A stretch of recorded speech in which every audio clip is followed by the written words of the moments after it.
तर नाशिक शहरात सुद्धा इंधनाचा तुटवडा जाणवण्यास सुरुवात झाली आहे। टँकरच पोहोचले नाहीयेत, त्यामुळे शहरातल्या अनेक भागातले पेट्रोल पंप बंद आहेत आणि वाहन चालकांचे हाल होत आहेत।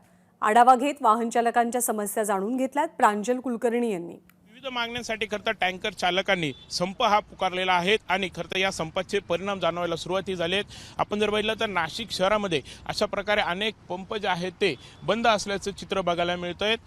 त्या जे रोज इंधन घेऊन येतात ते टँकरच आज पहाटे इथे आलेले नाहीत आणि याचा फटका जो आहे तो आता अशा प्रकारे जाणवतोय। हे वाहन चालक आहेत, त्यांच्याशी आपण बोलूयात। दादा, काय परिस्थिती, तुम्ही पेट्रोल टाकायला आलात काय?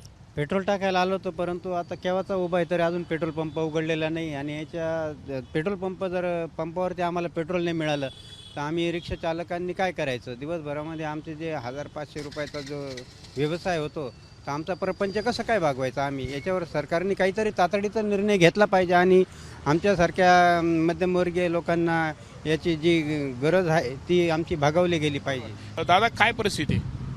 सर, पेट्रोल टाकायला आलो होतो आणि आमचं काम कसं आहे, सध्या स्विगी म्हणजे गाडीवरच असतं, तर गाडीमध्ये पेट्रोल नाही आहे तर दिवसभर काम कसं करावं आणि यांचा संप किती दिवस आहे हे अजून आम्हालाही माहिती नाही आहे। सकाळी पेट्रोल टाकायला आलो तर बघितलं पेट्रोल पंपाचे गेट बंद आहेत आणि याबाबत सरकारने त्वरित निर्णय घ्यावा अशी माझी विनंती। तुम्ही लवकरात लवकर यावर काहीतरी उपाय तरी झालाच पाहिजे। खरं आहे, इथे येत आहेत मात्र त्यांना काही उत्तर हे दिलं जात नाहीये।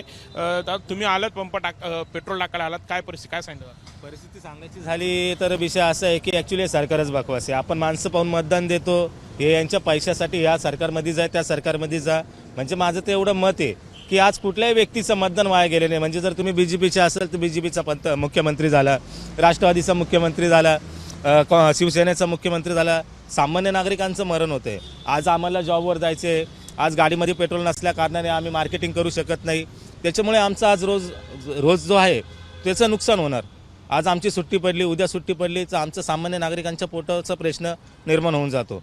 यावरती तात्काळ जर पाऊल उचलले नाही तर नागरिकांना खरं तर मोठ्या त्रासाला सामोरे जे आहे ते जावं लागणार आहे। कॅमेरामॅन किरण काटरसह प्रांजल कुलकर्णी, ABP माझा, नाशिक। ABP माझा, उघडा डोळे बघा नीट।